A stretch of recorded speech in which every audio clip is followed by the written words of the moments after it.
better to keep people occupied. We've known that for a long time. That's why science, that's why politics is called political science. There is a method to controlling people. Politics is referred to as political science. It's a science. If you can keep people organized, keep people disorganized, frightened, fearful, broke, that's another thing. They want to keep you financially in a hole. Then people are subservient to you. You do not want people to become self-sufficient and have enough money that they don't have to listen to you. You need crime, and you'll see why. And I'll show you today why you need a lot of crime. You need to let criminals back out into the streets. They talk about something. If you think about the logic of behind these rules and behind these new laws we have, it's absolutely insanity. A criminal goes out, he kills somebody, what do? They take the gun away from the criminal and they let the criminal go free. Then they say that there's just a proliferation of crime. We can't do anything about this crime that's out of control, the drug trafficking and all the killings going on and the gangs killing each other. But the point is that if you don't pay your income tax, or if you do something that's against the government, in the system of things, if you get out of line, they will find you. The IRS will find you if you don't pay your income tax. You can go into the Amazon jungles, and they will come down there looking for you. And if they have to spend $7 million, they're going to find you, and they're going to bring you back here and make an example out of you. So if they have the power. This is the most powerful military nation on the face of the earth ever devised by men. This nation is the most powerful military combine on earth. It has always been.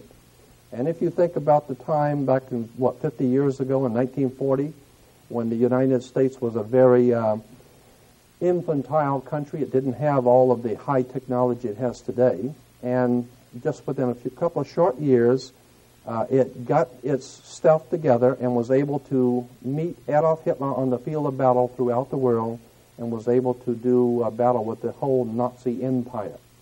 But they can't do anything about the drugs in procurement. The problem is that they have total control over everything.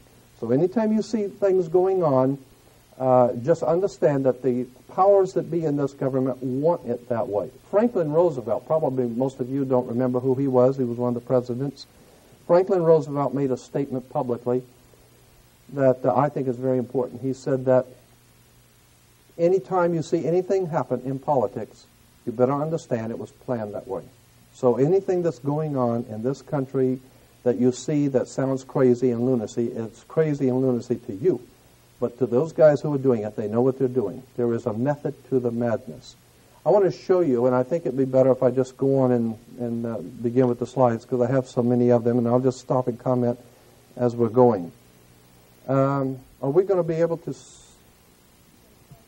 Well, I don't know. Let's see. Is that okay? Yeah, okay. On the dollar bill, you'll see on the back of the dollar bill, you'll see the symbol on the left-hand side of the bill, which is annuit coeptus, which means our enterprise is now a success, or our enterprise is crowned with success. Annuit coeptus.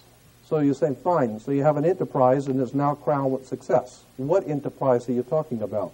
Novas ordo seclorum. Novas is novus, meaning new. Ordo is order. And seclorum is where we get the word secular, meaning the world. So it's new order of the world. The New World Order. George Bush's New World Order is now a success.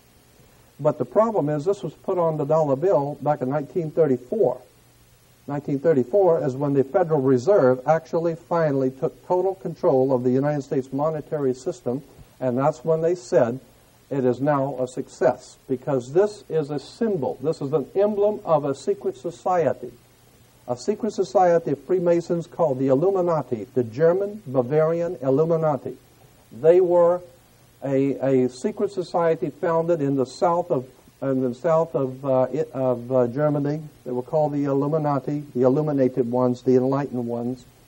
They connected themselves to another group of Freemasons in France, in the south of France, referred to as the Pierre de Sion, French Grand Orient Temple Masons.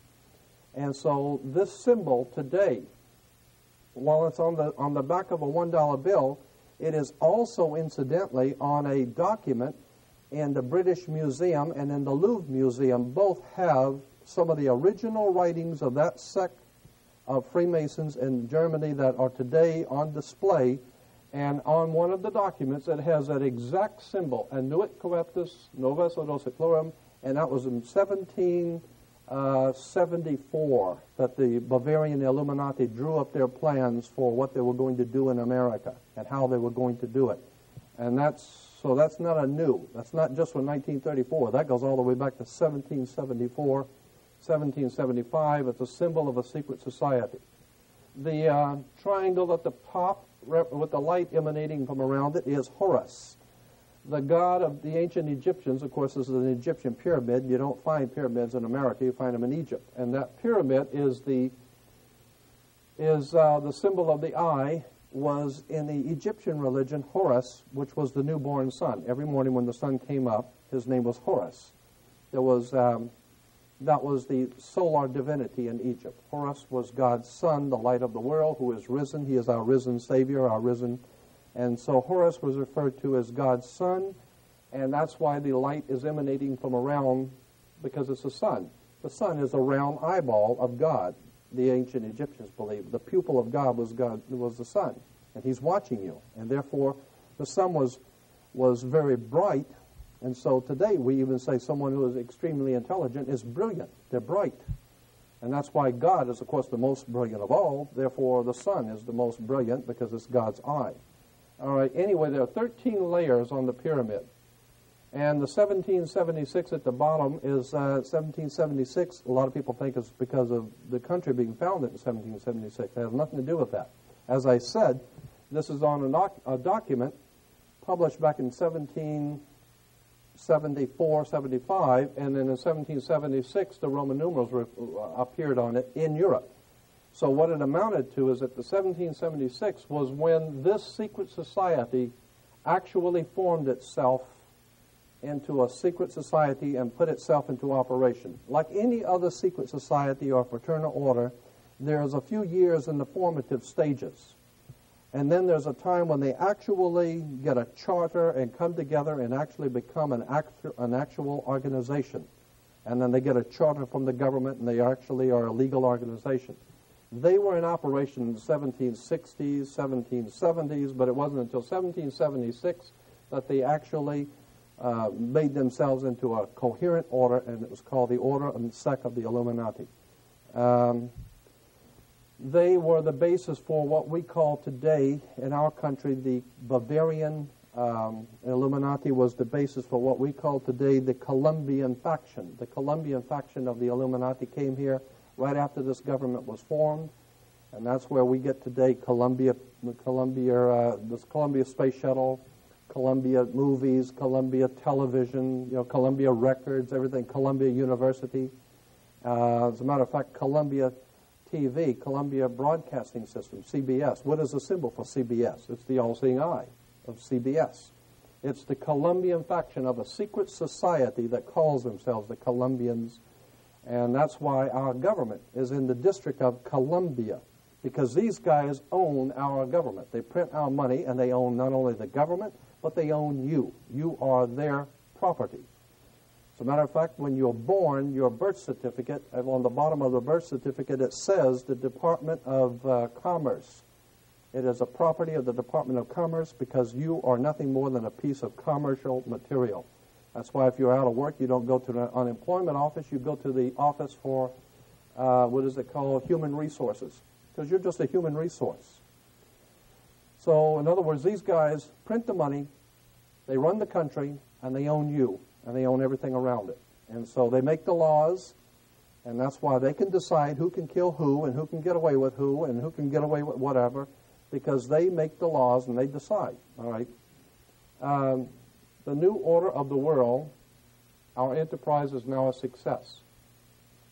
As I said to you before, there are 13 layers in this pyramid. There are 13 letters in Annuit Coeptis. We'll get into that, all of this symbolism later. But 13 is a very important number to this secret society. There are 13 stripes. There are 13 stars here. which make up the Star of David. The 13 berries, there are 13 leaves, 13 arrows. There are 32 feathers here and 33 feathers there. Everything is done in sequence of 13 because 13 is an unlucky number. That's why we say 13 is an unlucky number, because the reason why we say it's unlucky is because it is a divinely inspired number. It has to do with God in the heavens, and therefore it's unlucky for you. And it's not supposed to be used by you. 13, of course, is based on, this is what we call Masonic symbolism. Freemasons designed this dollar bill. Everything is done in sequence of 13, and again, I draw your attention to the fact that you have 13 stars here, which collectively make up the Star of David. There's a reason why. Here on the dollar bill, just to show you how clever these guys are and how crafty they are, on the $1 bill at the top, you'll see this little image right here. I think I can make that. This is just an enlargement. This is an enlargement from a photocopy machine, so it's not really that clear.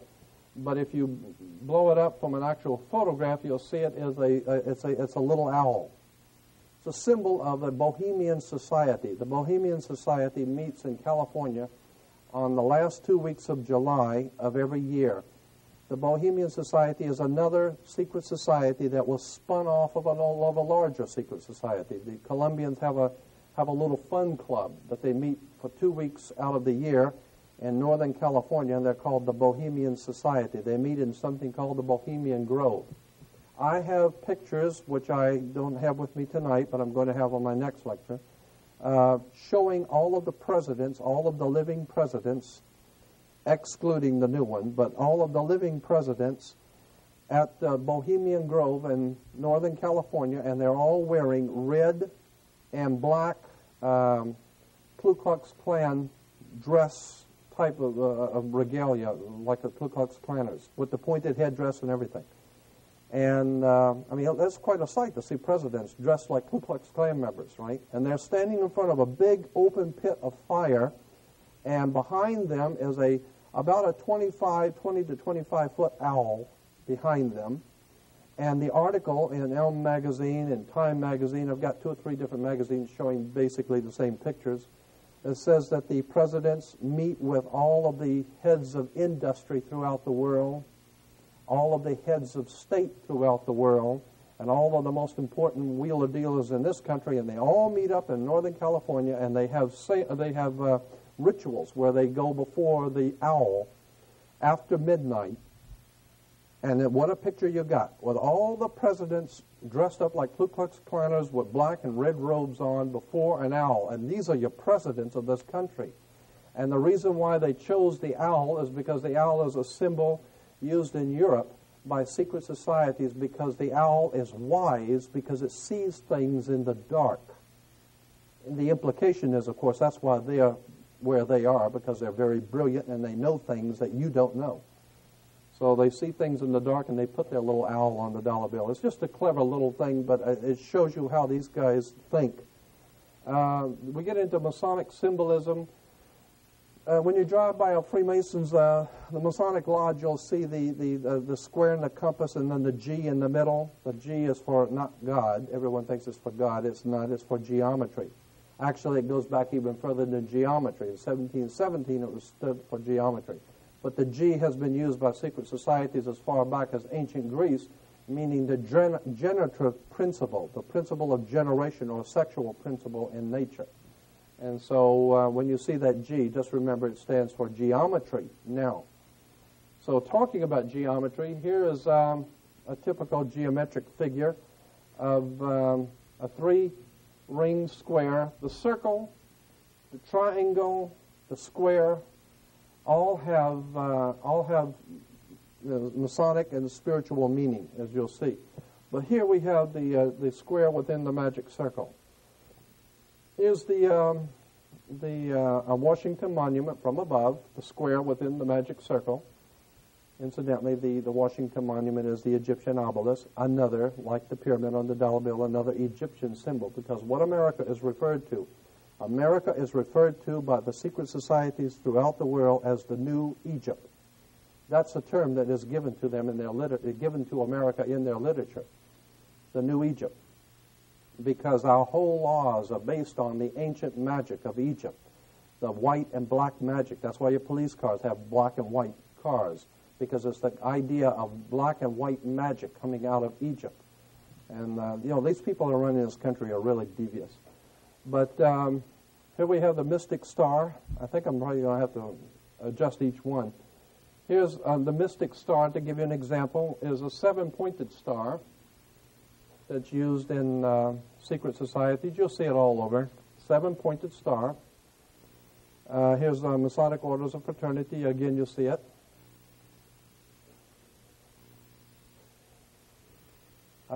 Golden Dawn, Enochian magic. Incidentally, as I said, this whole thing is going to be like a shotgun effect. I'm covering a lot of stuff. But the old symbol of John Wayne in the movies, remember in the old movies when the pilots were taking off on the aircraft carriers, you'd always see the military doing the thumbs up signal, when the planes were getting ready to take off, the thumbs up. Well, that thumbs up signal was developed for America by Aleister Crowley, one of the most master magicians the world's ever known. And he also developed for England, for Churchill, the victory sign, the V for victory. The V for victory is from the Jewish Masonic symbol for benediction and life. You'll see that in a few minutes too. But just to show you that symbols and emblems don't just happen. They're for a reason. They mean something. Again, we go back to the 7-pointed star. And California Highway Patrol, wait a minute, there it is. California Highway Patrol uses a 7-pointed star. It has to do with the Enochian magic. And it's a magical symbol. The 7, of course, is the same 7, but the reason why we have 7 days of the week. The synagogues have the 7-candle lampstand, the 7-rayed kingdom. Everything is done in 7. It's a very important number. Here's a double cross, which was Roman Freemasonry. The double cross, which is Eastern, what do you call it, the Russian Orthodox, the Greek and the Eastern Orthodox Church uses the double cross. And it's appropriate because that's exactly what we're talking about here, a double cross. If we understand where that word came from, double cross implies that you've been deceived or been cheated or something. It's a symbol that means something, and I'll show you how it is incorporated into politics. The double cross, like here, and of course on Exxon you have the double cross. And I had a letter from the Exxon Corporation asking them if that was the double cross of Eastern Freemasonry, and they said yes. That's why we did it that way. So, I mean, they don't mind telling you if you are smart enough to figure it out. They'll tell you. You write them, and they'll be very honest with you. Here's interesting. This is probably familiar to you. The 5-pointed inverted pentagram is generally, the inverted pentagram is regarded as something representing evil. The 5-pointed pentagram, penta, of course, being 5. If you take the arms off of a pentagram, the star, and when you have just the inside, you have what is called a pentagon. That's why the United States has a pentagon. The pentagon is a symbol.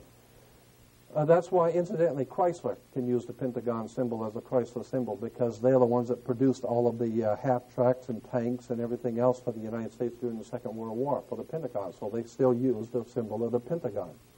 But what's interesting is that this is an upside down with the point pointing down, the 2 pointing up, and this is a symbol, of course, as I said, representing the devil. And you see a lot of these killers and rapists and murderers, with the 5-pointed pentagram.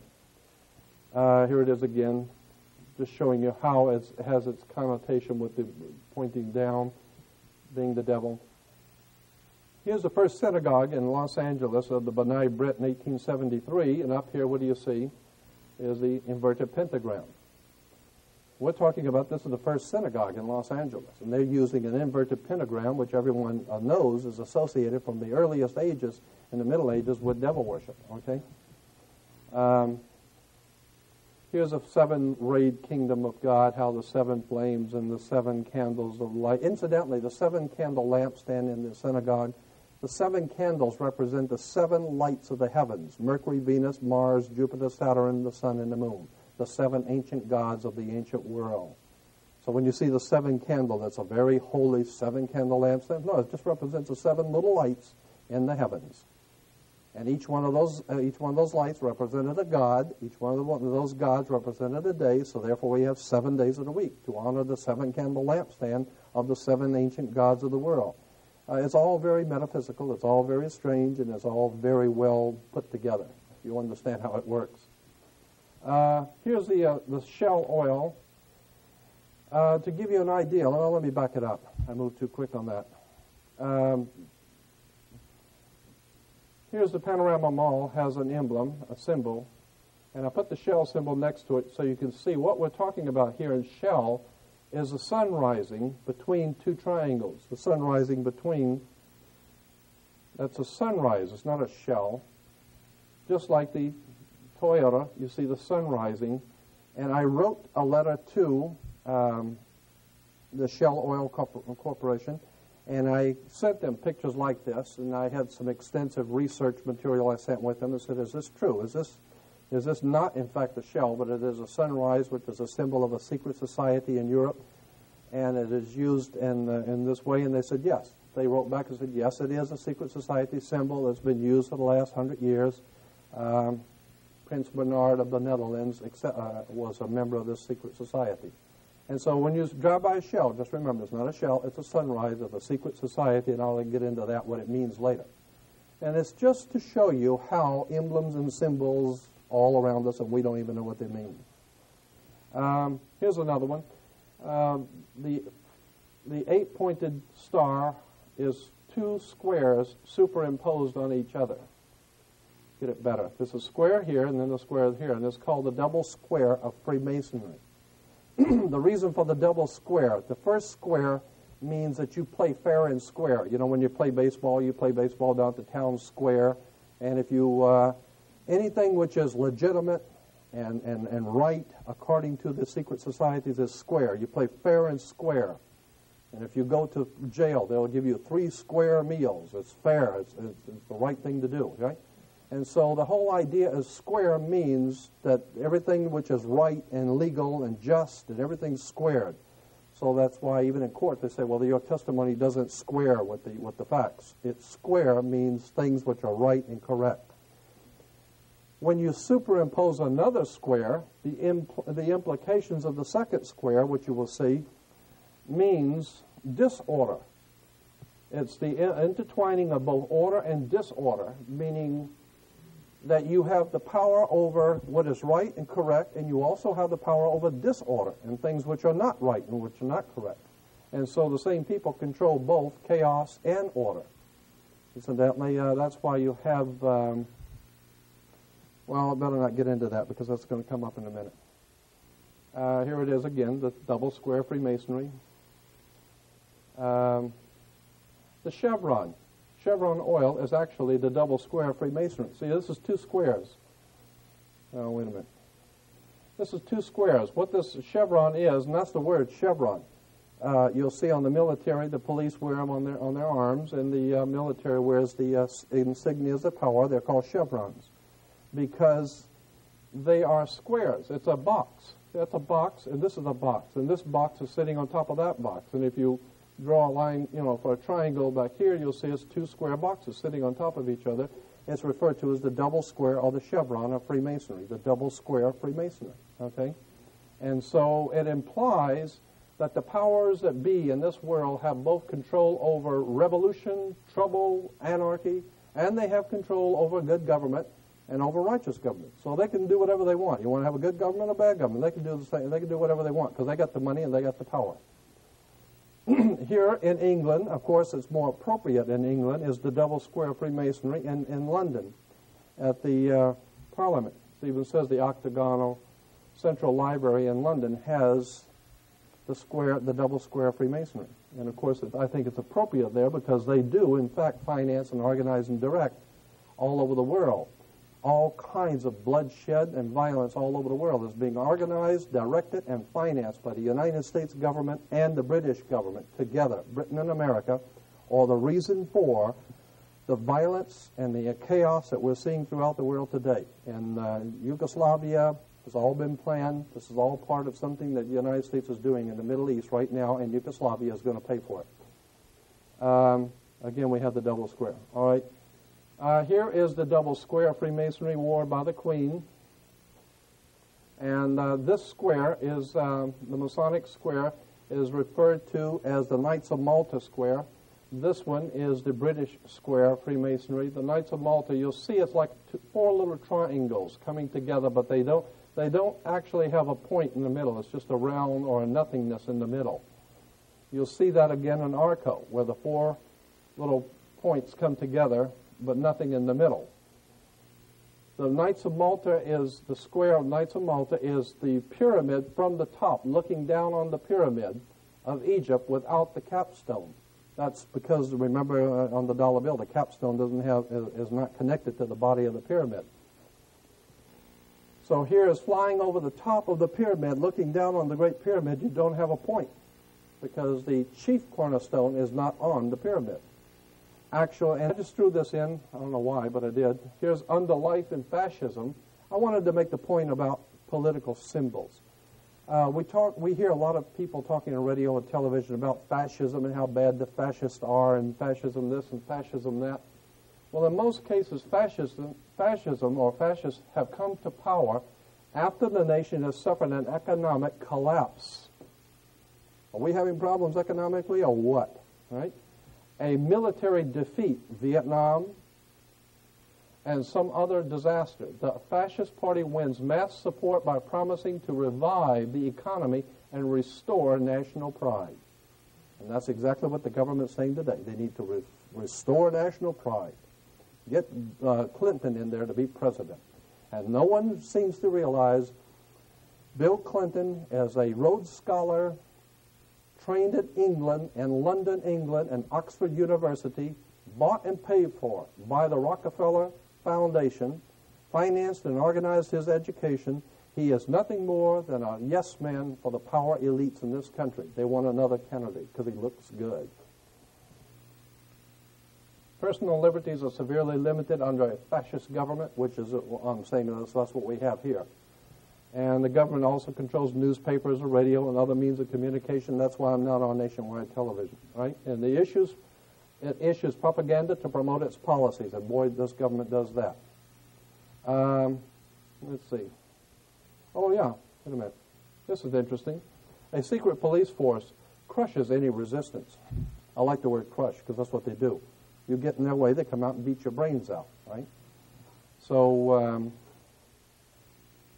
here is a symbol of fascism. I thought I had one. Yeah, here it is. The French fascism. This is the symbol for fascism. A bundle of sticks with a hatchet head. Here is another. Incidentally, you always see the red shield. In England, the story of Robin Hood. Robin Hood comes from Robin Hood. Always in the movie Robin Hood, which Errol Flynn played in. At the very beginning, Errol Flynn is standing behind a red shield. He's standing here. It says Robin Hood. Why? Because the red shield is German for Rothschild. The Rothschilds of England were a German Jewish family in England who took over the Bank of England and took over 5 other banks in Europe and became known as the Rothschild banking dynasty of the world. The richest banking dynasty on earth, okay? Roth, shield in German. Roth is red and shield is flag or a shield. So Rothschild is red shield. And red shield, everybody in Europe knew that the Rothschilds were the biggest murdering bunch of thieves and thugs the world's ever known. Oh, sure, they're very wealthy and they get banks, but nonetheless, these are just high-class thugs. And so they were called hoods. And that's where we get the word hoods. They went around the world robbing, and that's why they're called Robin Hood. Robin Hood is the hood that was robbing people in the Sherwood Forest, and that's where the home of the Rothschilds was, in the Sherwood Forest, the Robin Hood, with the red shield Rothschild, and one of the symbols was the fasci, this is a symbol for world fascism. And fascist was an authoritarian political movement that developed in Italy, several other European countries in 1919. Its name was derived from the fascists, this thing here. an ancient Roman symbol of authority consisting of a bundle of rods and an axe. That's incidentally why we had Axis powers in the Second World War. Here's the bundle of sticks with the axe, and this is on an American symbol. This is on the back of the dime, the symbol for fascism on the back of the American dime. There it is. I mean, this is a fascist country, and it says fascism is a dirty, evil government that takes over and controls the people. Well, of course it does. That's what's happening to us. We've been taken over and controlled by fascists. And why? And here it is, the President of the United States standing here giving a State of the Union message, and what's on each side of him? The fascists. This is in the Congress. In the Congress, there are symbols of power for the President. There's two large fascis, and very few people have ever even noticed them. They're looking at this guy, and they don't even see these symbols of world fascist power. Okay? And in case you're so blind you can't see, I blew one up and make sure you can see it. That is a fasci. A bundle of sticks with a hatchet head, and it was used in Rome. Let me explain why it's a bundle of sticks. The idea was in the Roman Empire that Rome could not police the world. What Rome needed to do was to collectivize a police force. That's why George Bush keeps talking about it's not just us in the Middle East. It's not just us in the Middle East. It's a conglomerate. It's a group of us. We merely represent a contingent of a group of nations there. It's not just America. That's the concept of fascism. It's not one stick. It's many sticks joined together with a hatchet head. So one person, one government can't do it, Bush says. What we need is a united nations where we can all unite our sticks together, and now we got power. Now everybody crawls on their knees and kiss the boots because they have a collective consensus of fascist rulers. All these guys get together. That's like the East Side Mafia getting together with the West Side and bring in the New York boys and some of the families out on the West Coast, and let's put this thing together and really rape these people good. And that's what the symbol of fascism means. They now have an axe tied together with a consensus of power. We have a fascist world government right here in America. Here's the United States Senate. Two fascis on the Senate. I mean, even in playing cards, you got fascis with the king and the jack. That means something.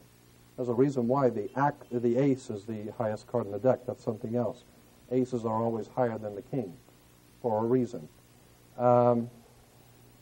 Here's another symbol, a geometric symbol used in Freemasonry by these secret societies. A triangle, the pyramid, within the circle again. And incidentally, the pyramid or the triangle is important because it goes back to the old pyramid of Cheops, which incidentally, I don't know if you know this, but the big pyramid called the Pyramid of Cheops in Egypt has no peak. It has no point.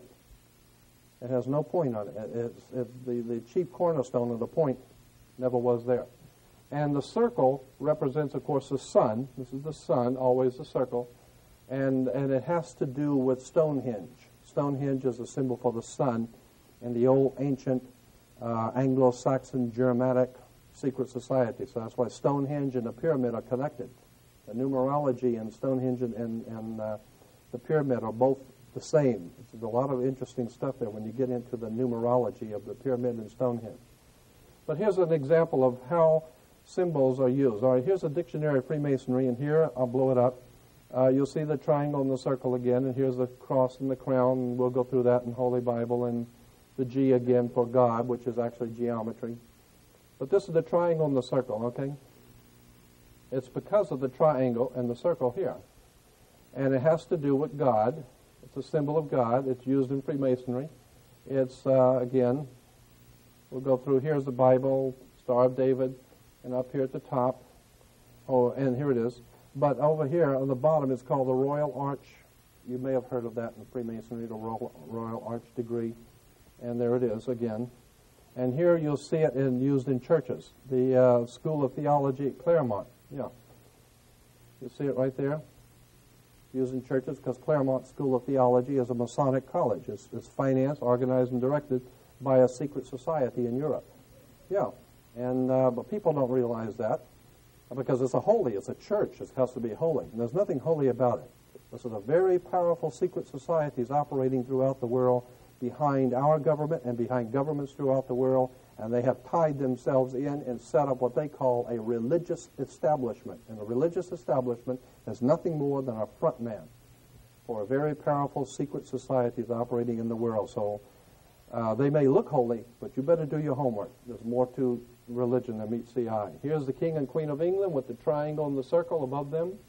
And incidentally, this is a whole different subject of the British royalty. The reason why we call them the royal family comes from Egypt. Osiris, Isis, and Horus were the original trinity in Egypt that was referred to in Egypt as the Holy Family, the royal family. That's where they get the royal family, because of the triangle, the pyramid of Egypt, with God's son, Horus, rising. And so there's nothing holy about these people at all, okay? And when the King of England, interesting, when the King of England becomes king, the Archbishop of Canterbury, like we have our religious, I don't even know who it is, but when the King of England is crowned king, listen to what the Archbishop of Canterbury has the king say in his inauguration ceremony. Prince Charles, if he becomes king, incidentally he won't, but if he did become king, would say upon taking the throne, the Archbishop says, "You are now being crowned King of England for Jesus Christ. You are sitting on the throne of David for Jehovah, the God of the Old Testament. You are, in fact, Messiah, waiting for, or Shiloh, who is waiting for the Messiah to come back. So you are going to rule God's kingdom until Jesus Christ comes back." That's what the king is told in his initiation rites. The King of England sits on the throne of the God of the Old Testament for Jesus Christ. He represents God's kingdom. And of course we understand that God's kingdom is going to unite the world in some wonderful paradise condition, and therefore the England is referred to as the United Kingdom. So this is it gets very, very interesting when you see where royalty comes from. They actually believe that God put them there. They're a holy family. But the whole thing is based on Egypt, pyramids, triangles. Give you an idea, El Salvador has the triangle, and they have the circle and triangle. Incidentally, let me go back here. There's a little thing, I'm going to have to get into that on my next one because I don't have any slides to really show you, but there's something called a Phrygian cap of liberty. It's a cap that the old French Illuminati Freemasons wore when they overthrew the French monarchy and the French Revolution. You'll read about in school the French Revolution, those guys who actually overthrew the French government and the French Revolution. They all wore a little cap. It was like a stocking cap, a red stocking cap. And that was a symbol of something called the Phrygian cap of liberty. It goes back to the ancient Roman societies in ancient Rome. And I'm not going to get into it because it's a very interesting subject on this Phrygian cap of liberty, and you'll see it many times and what it means. But the point I'm making here is that the triangle is within the circle even in Nicaragua. And, wait a minute, I'm missing something here. Nicaragua and El Salvador, right. And those are the two countries we had a lot of trouble with in war down in Central America because of this symbol here. That's what is causing the war, is a symbol in the middle. It's called a Phrygian or Phrygian cap of liberty. Just shows you how the triangle and the circle is used. Here's another symbol of Freemasonry. On the Bible, you'll see the cross and the crown. The cross and the crown, of course, is the cross of Jesus within the crown of salvation or whatever. But if you go back to Freemasonry again, you'll see the cross and the crown. The cross and the crown is actually on a chart of Freemasonry, the Scottish and York Rite. We have two rites of Freemasonry in America. The two most important ones are the Scottish and York Rite. The York Rite comes from England, York, England. And when the York Rite came from England, and again I'm saying that this is like a shotgun effect. I'm just making you aware of some interesting little connections. We can get into all of this later. But the York Rite comes out of York, England, and the Duke of York, Prince Andrew, is the Duke of York. The Duke of York, the York Rite Freemasons come to America. When America was founded, the first thing they did when the Columbians came over, the York Rite Freemasons came over. and they set up what they call New York. And New York is the Empire State. That's why we have an Empire State Building. New York is the Empire State because it's the new state of the empire, of the New World. It's the New World's Empire State. And the Empire Strikes Back. We get into George Lucas, Steven Spielberg with their Empire Strikes Back and all of that kind of stuff. Because there's symbolism in these Indiana Jones and all that, Star Wars stuff. But anyway, here's the Scottish Rite. They have 33 degrees. That's the reason why you have degrees of Freemasonry. See, the first, second, and third degree. At the third degree, that's why, incidentally, when you're in court or the cops pick you up, they give you the third degree. Right? Reason because the police department is a Masonic order. They wear the Masonic symbols of power on their arm. Incidentally, that's why they call the armed forces, because they use their arm to beat your brains out. And here's the 3 layers of Freemasonry, first, second, and third degree. They're giving you the third degree. Then once you become a third degree Mason, you can either go into the Scottish Rite or you can go into the York Rite. The Scottish Rite is referred to as the Egyptian Rite. Everything that they teach and believe is based on Egypt. Or you go into the York Rite, and everything they teach and believe is based on the old York order, which is supposedly called Christian. Right? So at the here again, you have the Royal Arch Masons. Royal Arch is very important with the triangle and the circle, and there's the Knights Templar emblem again with the cross and the crown. The Order of the Red Cross is one of them, and here's the Order of Malta. When you're giving money to the Red Cross, just remember where it's going to a Masonic order. And that's why, incidentally, Red Cross can go behind enemy lines during wartime and negotiate for prisoners. Why can they go behind enemy lines and you can't? Because they're part of the war. They are part of the establishment. They operate on both sides. So we got Royal Arch Masons with the triangle, representing the pyramid within the sun. We got the Red Cross, the Order of Malta, and that's why Bush went to the island of Malta. They have this summit, and the summit is the top of a mountain, and the pyramid is the old mountain of God. And here's the York Rite with the Order of Knights Templar again. Now here is, I'm just showing you this so that, here is the, again, it says the pilgrimage to Virginia of the Knights Templars with the cross and the crown, and the Star of David with the Masonic handshake. That's the Knights Templar Masonic Order, and here it is on the Watchtower Society of Jehovah's Witnesses. So a lot of people, poor Jehovah's Witnesses, they have no idea in the world that the man that founded their order, Charles Taze Russell, was in fact a York Rite Freemason. He was financed out of London, England by Lord Philippi de Rothschild. His money came from England to found an order called British Israel Freemasonry. He is nothing more than a Freemasonic conspirator to help the masters in England take over our banking system and our government and have everybody prepared to crawl on their knees and wait for God's kingdom, and Jehovah's going to come and save you. Don't bet on it.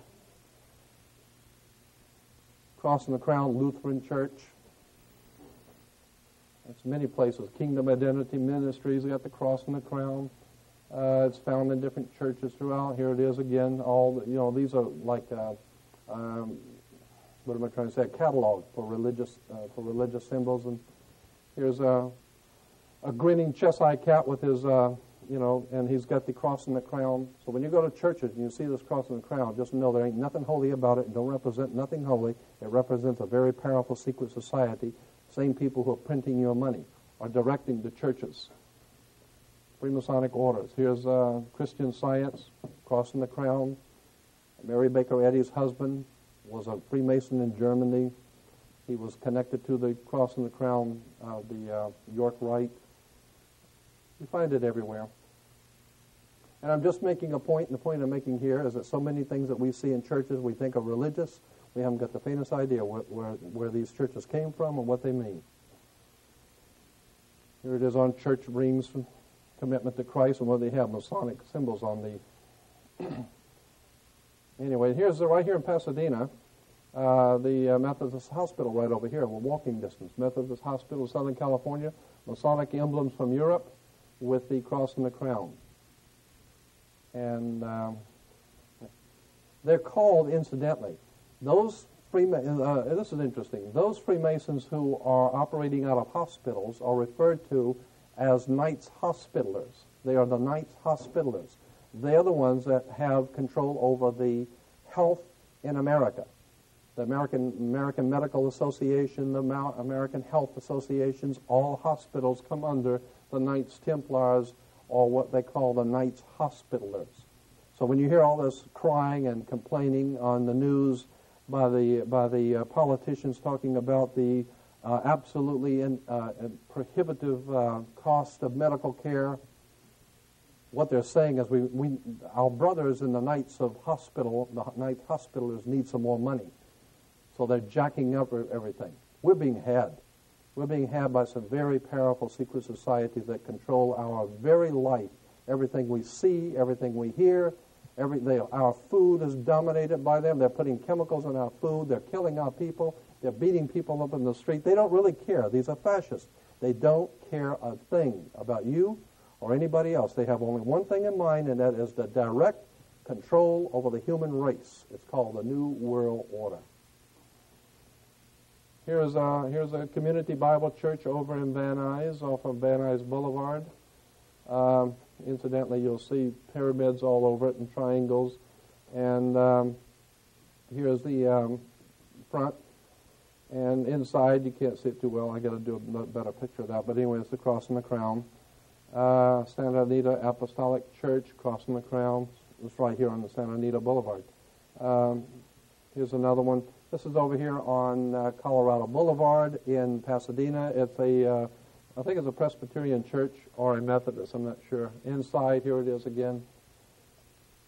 And so when people see all of this, it looks very holy. What you don't understand is that this comes from the Middle Ages. These are symbols out of the Middle Ages of secret societies of Freemasons. These are Freemasonic emblems, the colors. There's a reason for the blue. There are a reason for colors. There's a reason for the symbols. It hadn't got a thing to do with the Lord. It hadn't got anything to do with anything that's holy. These symbols come out of the Middle Ages, out of Germany and France and Spain and England. And as they move into our country and taking over our land and subverting us into slaves, they give us all of these symbols and emblems with their Masonic order of Knights Templars. And they think they have pulled it off. But like Lincoln said, you can fool some of the people some of the time and most of the people all the time, but you can't fool everybody all the time. They haven't fooled me. I've been on this for 35 years. I got associated with this through my mother's uncle when I was a little kid. He worked at the Vatican Secretary of State's office as a civilian. And every 3 or 4 years, he'd come home and talk about all of this stuff. So I grew up listening to this. And here is a Sovereign Grand Commander's flag for World Freemasonry. Okay? And on the supreme flag, which is, of course, they accepted all over the world. Incidentally, if you go into a court today, when you go into a court, if you see an American flag in any court, state or federal court, if it has a gold fringe around the flag, do you know what that means? There's a very good reason why certain flags have a gold fringe and other courts the flag does not have a gold fringe. According to international maritime admiralty law, when a government is at war, it must fly its flag with a gold fringe to show sovereignty in a point of war, in a time of war. It's called martial law. In a time of war, flags have gold trim, which means before we were this country and we were happy. We're at war. You see that gold? That means sovereignty. We are at war. Gold fringe means martial law. So when you go into a courtroom to pay your fines or a ticket or anything and you see the American flag with gold fringe, that means this is a military court. This is martial law. And they have the right to beat your brains out with a stick if they want to. This is not a civil court. It is martial law court under military control. And the judges know that. And most people don't understand that. But anyway, on this world symbol for Freemasonry flag, you'll see the snake biting its tail. That has to do with something occult. But the words, Ordo ab Chao. You'll see it, Ordo ab Chao. You'll see it in Masonic literature, the double-headed eagle. Incidentally, you probably have seen the double-headed eagle many times. The double-headed eagle in Freemasonry means the Masonic order is symbolized by the eagle. Incidentally, we have an eagle as our symbol in America. But the double-headed eagle means that it is a Masonic order that has jurisdiction, like the eagle of America has jurisdiction over us. The double-headed eagle implies, according to Masonic literature and all their reference work, implies that the Masonic order has jurisdiction over the Eastern world and over the Western world, over the East and West. So in Russia and China and all those bad, evil people over there, as opposed to Western Europe and America and England and the West, it's still the same game. Ordo ab chaos, in Latin, order out of chaos. So what we're talking about here is these people are causing, financing, organizing, and directing chaos. And for what purpose? To bring about a new order. To keep you frightened, keep you scared, keep you broke, and keep you on your toes. And while they're keeping this chaos going, they are instituting a new order, and you didn't even know it. In other words, it was bad enough as it was. Now it's really going to get bad. So, order of chaos again. You see it everywhere. Incidentally, you'll always, when you see Masonic orders, you drive by and you see in front of Masonic lodges, you'll always see the double-headed eagle perched on a sword, always on a sword, because they said real power comes from the sword. And that's the way you create chaos, is with the sword, with violence. And out of that violence, ordo ab chaos, order out of chaos. That's why they had television shows, comedy shows a few years ago on television. One was Get Smart. While they tell you, anytime somebody's telling you to get smart means that you're implying you're an idiot. Get smart, wake up. Get smart. What were the two sides in Get Smart? One was chaos, and the other was control. Right? Get smart, wake up. This is what's going on here. It's a scam. So when you see that everything, all this rioting and all this killing, the gangs killing, that's all being planned. This government is planning This government is planning gang warfare. They want the gangs to kill each other. That's part of the strategy. It's incredible. Ordo ab chaos. Anyway, order from chaos to control. Here's a California legislature, 1953 Senate Investigating Committee, published by the state of California. Okay, and it says, so-called modern communism is apparently the same hypocritical and deadly world conspiracy to destroy civilization that was founded by the secret order of the Illuminati in Bavaria, 1776, May 1st. The World Revolution conspiracy appears to have been so well organized and to be ever continuing and ever on the alert to take advantage of every opportunity presenting itself or that the conspirators could create.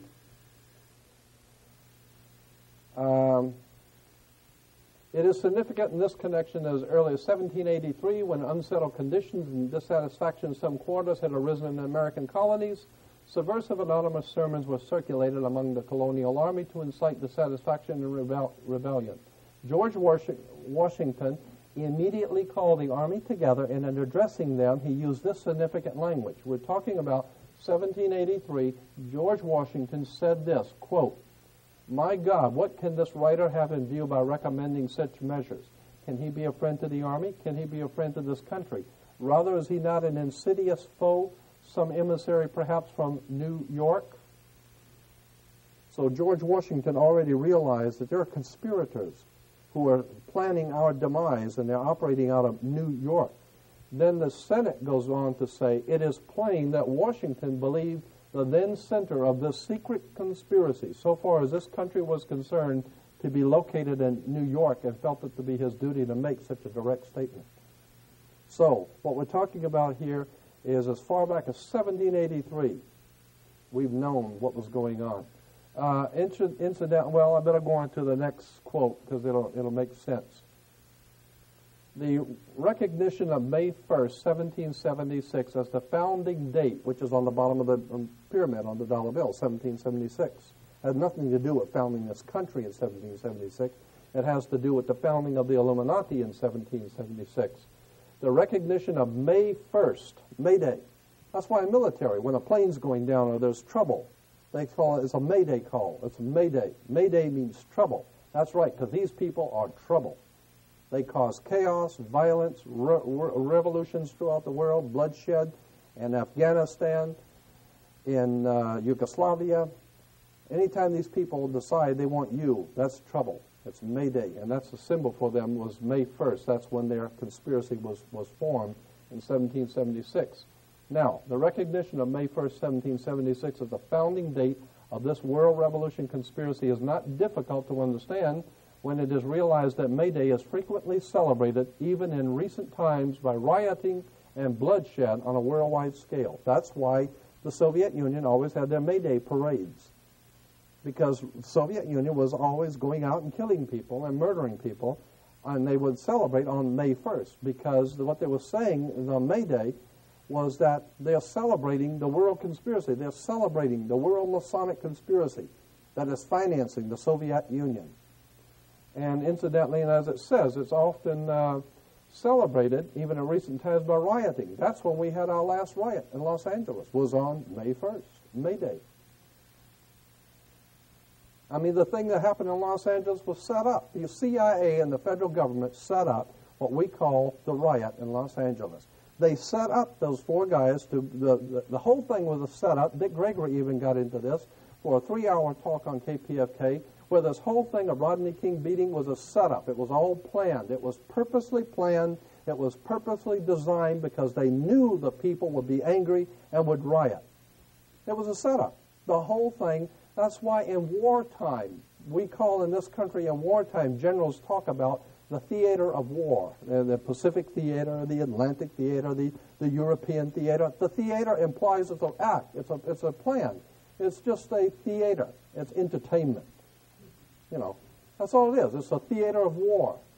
In other words, when you see all this violence and raping and killing going on in Czechoslovakia or Romania or wherever the hell it's going on, or in Yugoslavia, it's all been planned. Now, what do you think the Pentagon is all about? They're sitting there planning how they're going to take over different countries, what they need from certain countries. They're breaking the monetary systems of the world. It was all being well planned. There ain't nothing, like Roosevelt said, there ain't nothing happening by chance in politics. Anyway, in issuing this manifesto, the communist conspirators evidently believed the time had arrived when, with the aid of ignorant victims, a worldwide takeover could be accomplished, and there were not enough ignorant victims then, and the expected coup failed. The conspirators thereupon conceived a plan for the future of supplementing the long-established secret conspiracy in existence since May 1st, 1776, with an unremittent public campaign for victims among the ignorant of all nations, and in an attempt to hide from view the underlying hypocritical conspiracies existing since May 1st, 1776, it was decided that in such public campaign, the manifesto of 1848 should be heralded as the founding date for communism, and Karl Marx falsely proclaimed as its author. What this is saying is that we are taught in school that communism is directly caused by Karl Marx and Friedrich Engels writing the Communist Manifesto. In 1848, Communist Manifesto was written by Karl Marx. No such a thing. History tells you that it was written, the Communist Manifesto was written in 1776 in Europe by an order of Freemasonry called the Illuminati. And it wasn't until 1848 that they decided, well, we better tell everybody that somebody else did it. So we'll say Karl Marx came up with it in 1848. No way. What we call communism is nothing more than a plan by the banking elements in England and America to divide the world between two divisions, to divide the world between the East and the West, so that you can have war. You've got to have war, chaos, before you can bring control. That's why the United States financed Adolf Hitler. The United States financed the Soviet Union. Soviet Union is called the Soviet Union, not because it's a union of states, it's because it was a unionized under International Labor Organization, the ILO, which was originally called the IWW, the International Workers of the World, which because they wanted to unionize all labor. Painters Union, the Carpenters Union, the Soviet Union. It's unionizing labor. And once you can unionize labor, get control over monetary and labor systems, now you can have them war with each other, and you've got control over them. These people are very, very smart. They've got this stuff together. And here's George Washington's, the writings of George Washington from the U.S. government printing office, from original manuscripts. Here George Washington says, I have heard much of the nefarious and dangerous plan and doctrines of the Illuminati. It was not my intention to doubt that the doctrines of the Illuminati and the principles of Jacobinism had not spread in the United States, see, on the Masons and the Illuminati. In the United States, on the contrary, no one is more truly satisfied of this fact than I am. So he's saying, you don't have to tell me about the Illuminati and what they're doing in New York. I already know. Here is interesting, though. On the Masons and the Illuminati, George Washington writing said, individual Freemasons of them, in other words, he's saying in this letter to the man who wrote it, I don't believe all Freemasons in the whole world are evil. I don't think all Freemasons in the whole world are bad. But I know what you're talking about when you say that there is a secret conspiracy operating out of New York and in America and throughout the world. Nobody is more truly convinced of that than I am. Of course, there's a lot of ignorant people in Freemasonry that don't know any of this. But that individuals of them may have done it. I'm going to paraphrase this because it's an old English. Washington is saying, the idea I meant to convey was that I did not believe that the lodges of Freemasons in this country had, as societies, endeavored to propagate the diabolical tenets of the first, the Illuminati, or the principles, the pernicious principles of the latter, the Jacobins, if they are susceptible to separation. But that there are individuals in the Freemasonic order who may have done this, or that the founder or instruments employed to found the democratic societies of the United States, later to become known as the Democratic Party. The founder or the instruments employed to found the Democratic Party in the United States may have had these objects in mind and actually had the separation of the people from their government in view is too evident to be questioned. What he's saying is that the Democratic Party was founded by a secret society of Freemasons that have one thing that they wanted to do, and that is divide the people from their government. Because before, under a Republican form of government, the people had total control because they were sovereigns. Under a democratic system, when you elect a Democrat, they were already had the idea of separating the people from their government. You just elect some airhead here and send him to Washington. But what you don't know is that this person is not even allowed to run for office unless he is one of them. He's not even allowed to run for Senate or for the state or for any position without being a part of this thing. So if you want to run for office, you just go out and try and see how well you can run for office without being a part of the Illuminati or the Freemasonic order of things. If you don't belong to the right club, Jack, you ain't going nowhere, period.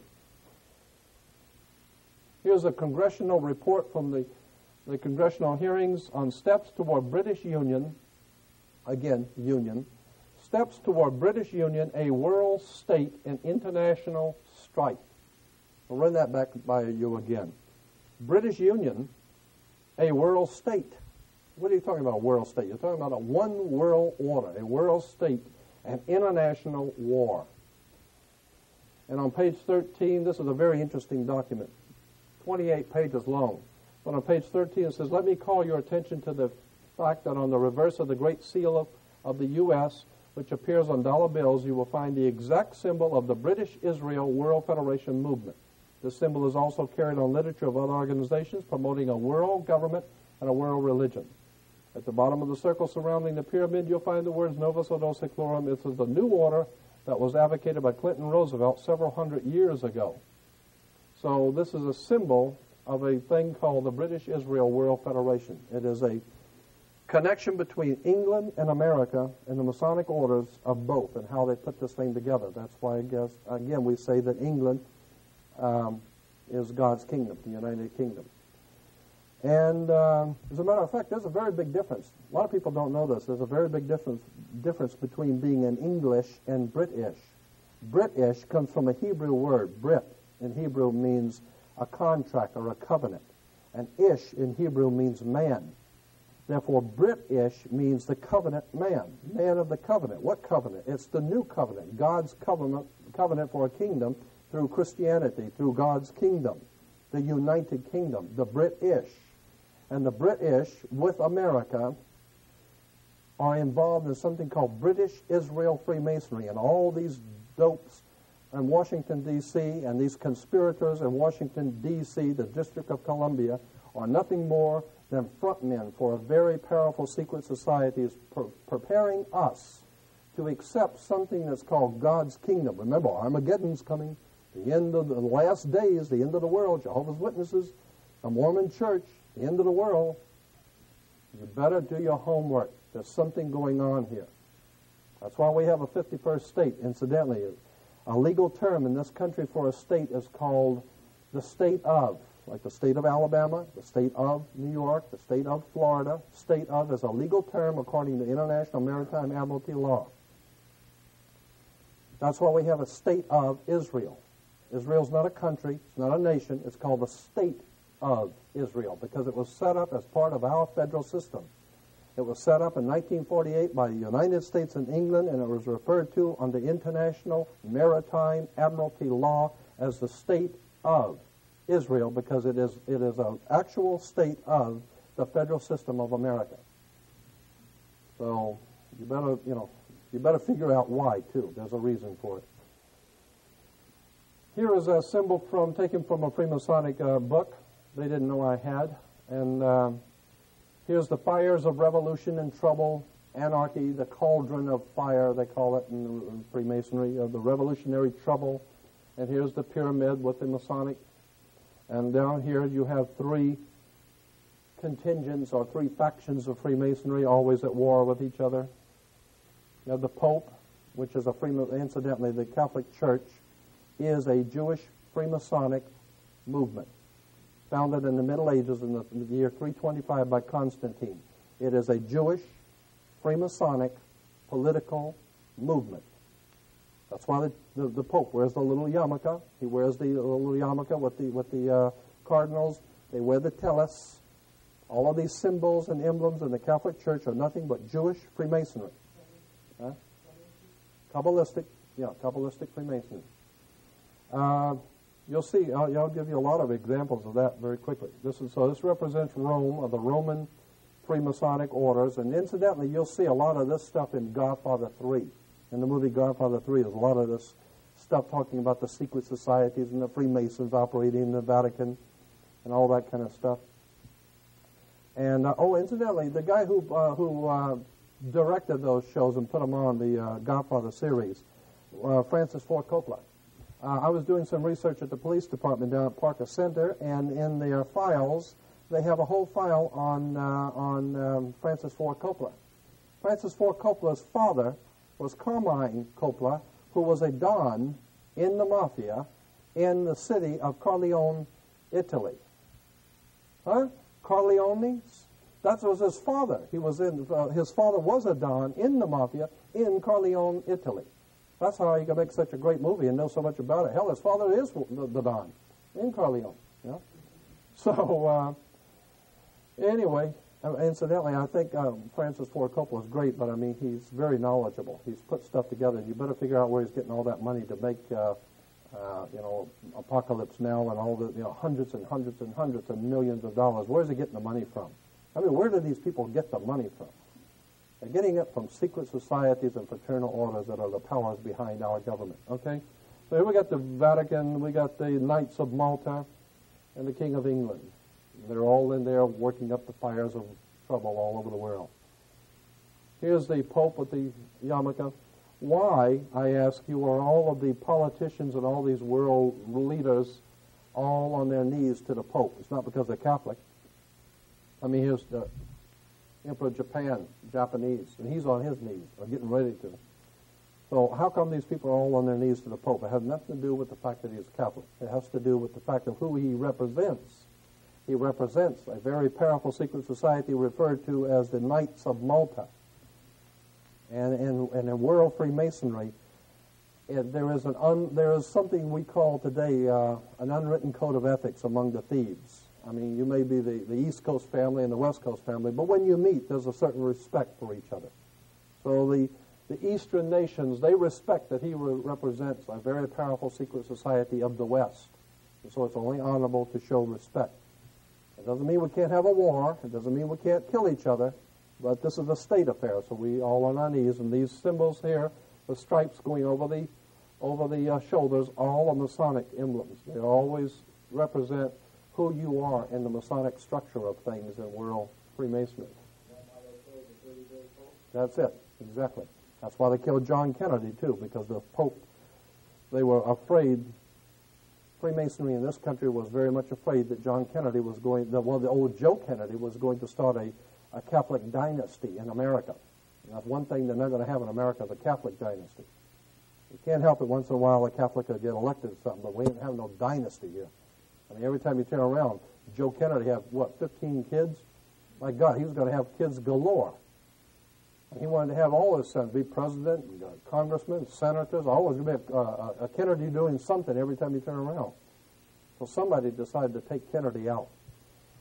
It's interesting that Kennedy, all the stuff around Kennedy's assassination is just filled with secret societies, fraternal orders. All you need to do is see JFK and you know there's something going on here. Anyway, here you got the Knights of Malta on Nazi soldiers with Adolf Hitler. That's because Adolf Hitler was connected with the Vatican. The Vatican signed concordance with Adolf Hitler. And that's why Mussolini and Adolf Hitler and the Pope, they were the enemies of Jewish Freemasonry in America. That's why if they're going to kill a few Jews in Europe, who the hell cares? I mean, that's business, you know.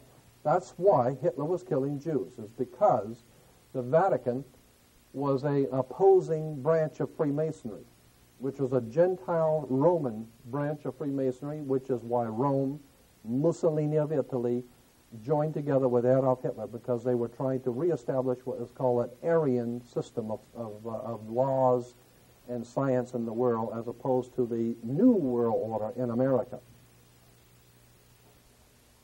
But when you see all these things happening on a world scale, they're not just happening.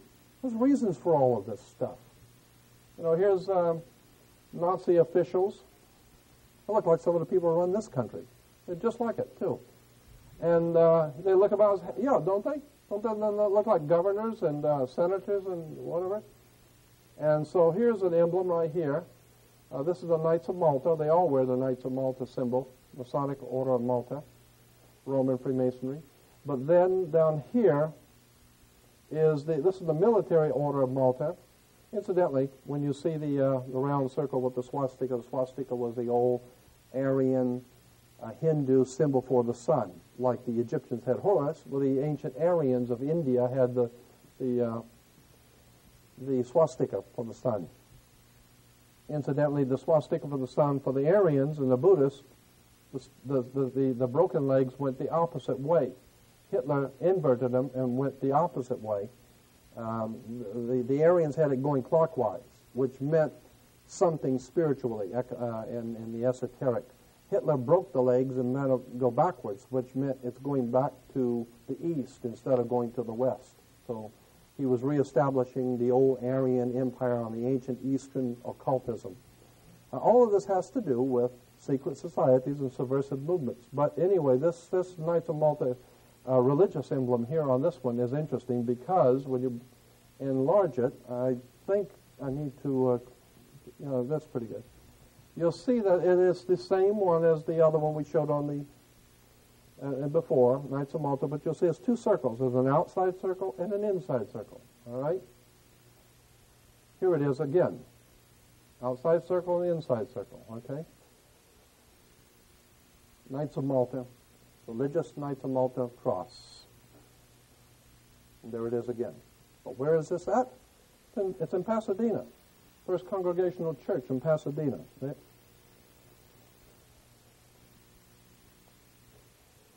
It's on churches right here in Pasadena.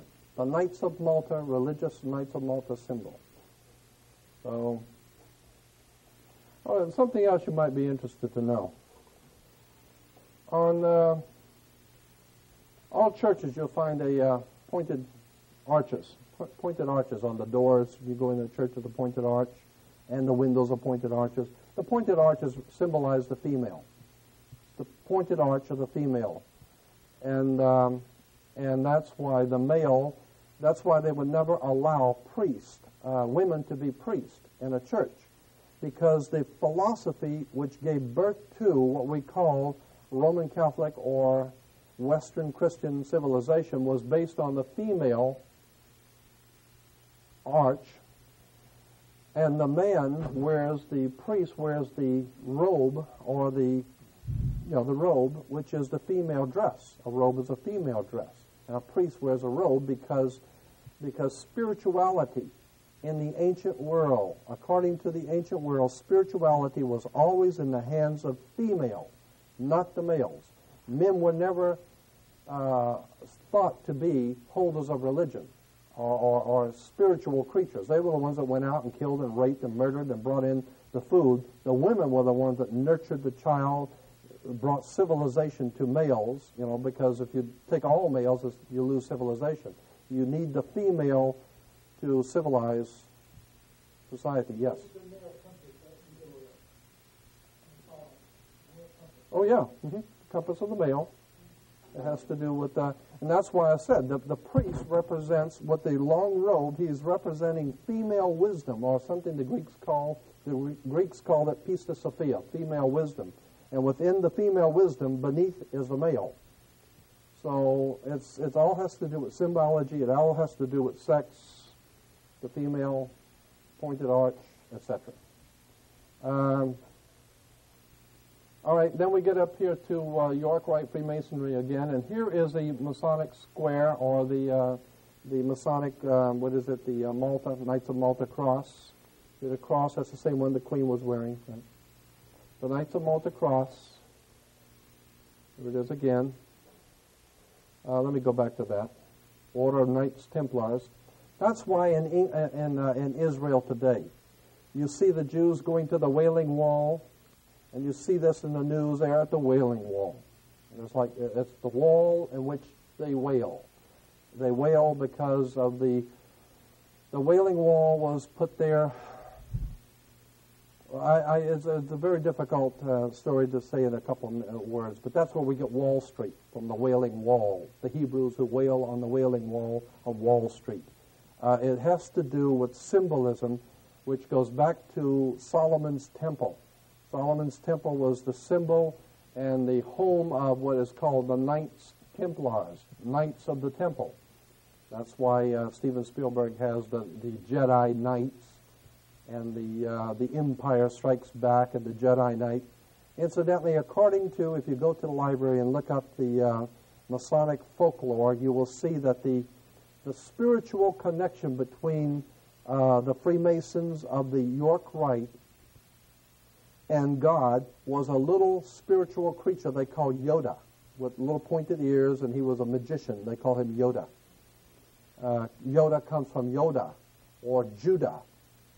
It has to do with Judah, Yoda, the Knights of Malta, and whatever. You could make a whole study out of any of this. You could make a 3-hour lecture out of every single thing I'm saying. You could spend hours on it, but I'm just throwing all of this stuff in just to show you that there are connections that can be made. Anyway, the Knights of Malta with their Maltese cross. Here's another Knights of Malta, 33rd degree Freemason with the Knights of Malta. Okay.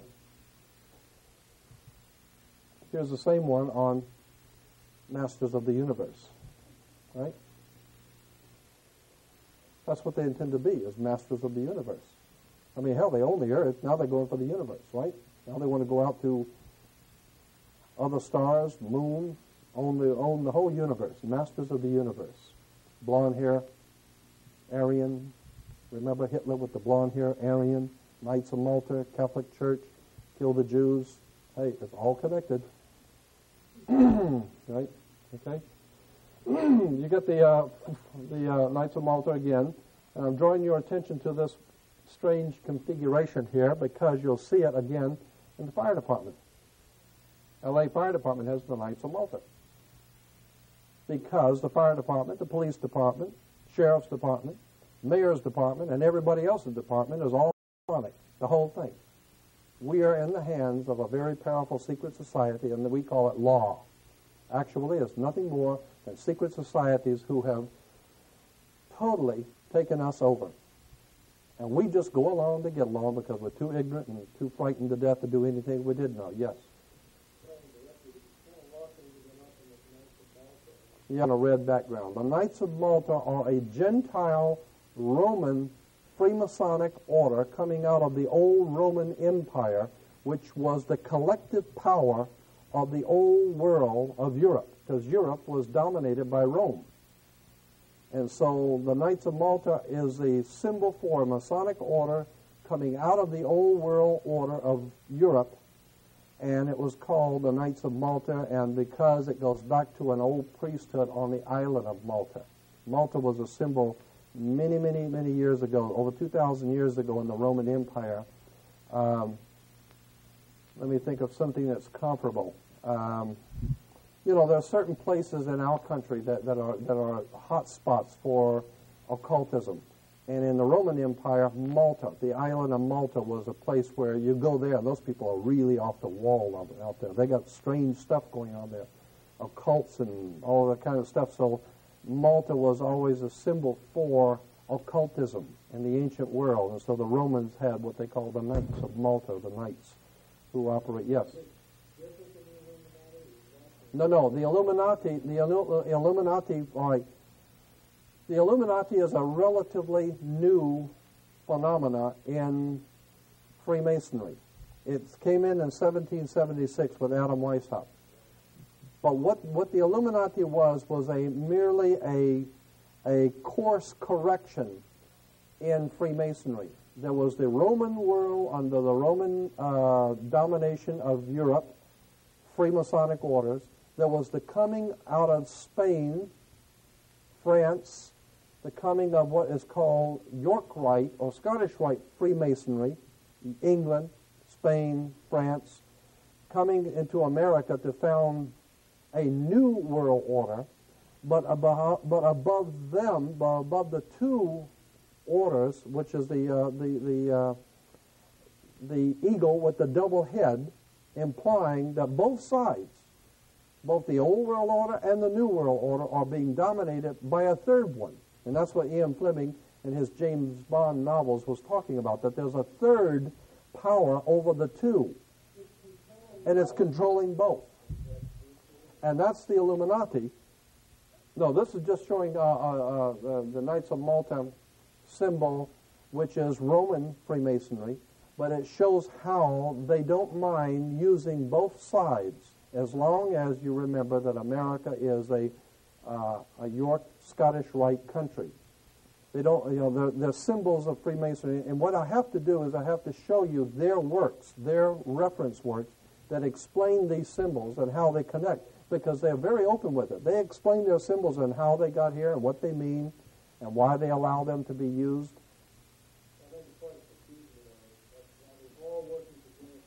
Yes. No, they're all working together for the same goal. The same goal is to create chaos, to have Adolf Hitler fight the United States, have Russia fight America, have China fight. All of this stuff is being orchestrated from a higher Masonic order. Well, that's the thing that there's been a lot of conjecture on. There's been a lot of books written about that. Ian Fleming wrote his James Bond novels. He called it Spectre. Remember, the secret petting the cat, and he's putting the West against the East all the time.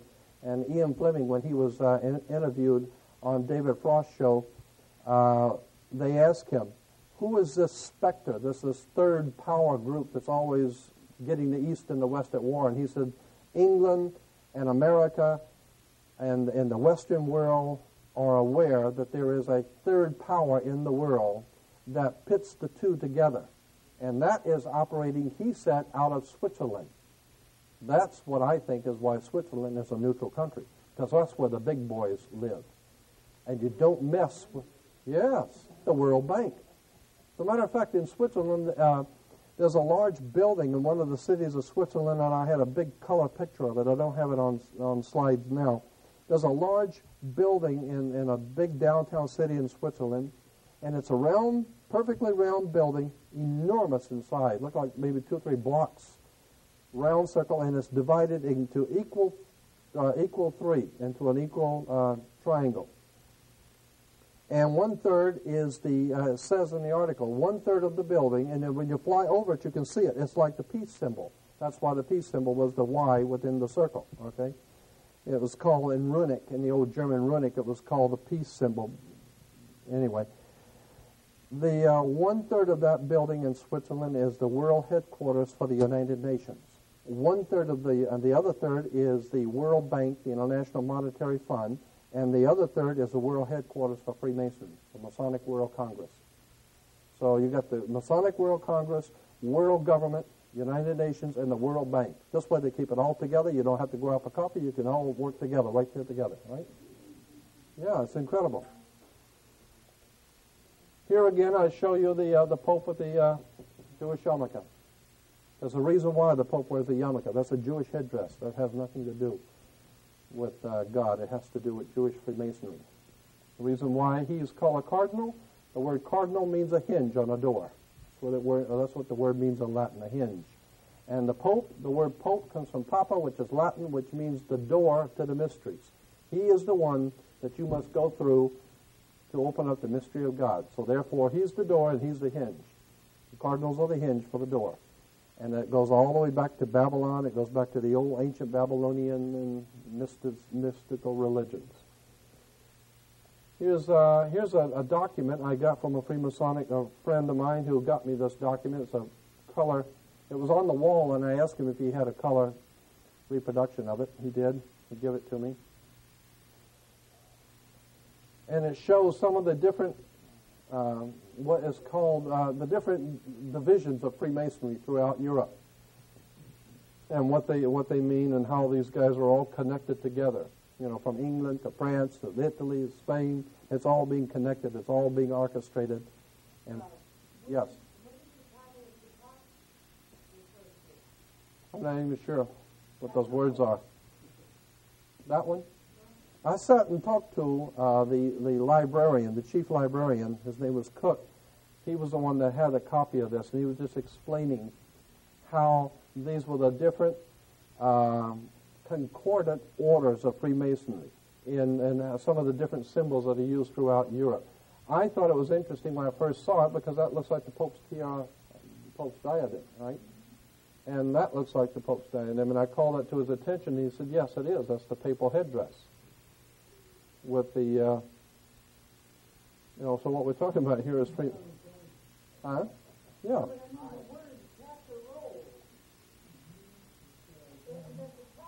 Yeah, I understand. I'm saying I don't read the language. That's what I'm saying. Do you read it? No, I don't either. I forgot what the guy was saying. He was, he was an old man. He was telling me all this stuff, and he was writing it all down for me. And I J-E-U, D-La. Probably. That probably has something to do with it. Yeah, well, whatever. Yeah, whatever. And he's part of the group and part of the plan. Of course. Because it's the state of the New York Empire. Right, the Empire Strikes Back. George Lucas.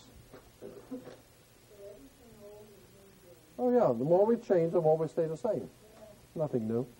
Here it is again, the Vatican with the Masonic symbols. I'll run through this pretty quick. I don't want you to get too bored.